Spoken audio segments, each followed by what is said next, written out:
I literally just saw it a few minutes ago on CNN in the studio here. You guys can't see it as you're watching us or on our videos because the TVs are kind of high, but we have these TVs wrapped around the whole studio that's kind of, it's always telling news of what's going on.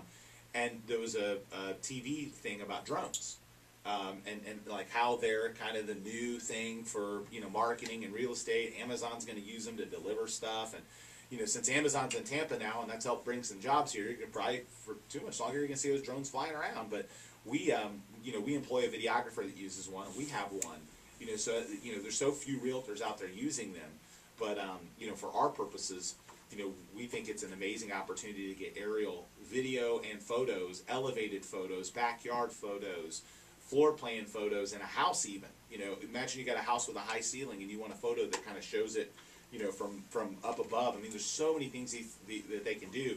And you got to ask yourself, if you're selling a property and you're working with somebody selling a high-end home and they're not using that, I mean, that it's just huge, and it's a new trend. So these 200 agents that are speaking at this conference, all are mentioning how important it is to have that kind of technology. I've noticed some of the shots on your higher-end houses where you make the long movies. Yeah.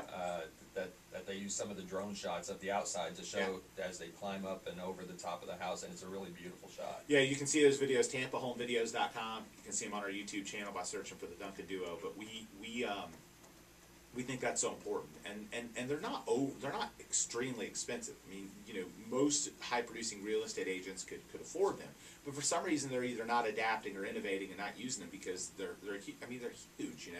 It was funny. So Barbara Corcoran in her speech talked about how she was the very first real estate broker to put real estate on video in New York. And she did it with VHS tapes, which I thought was awesome.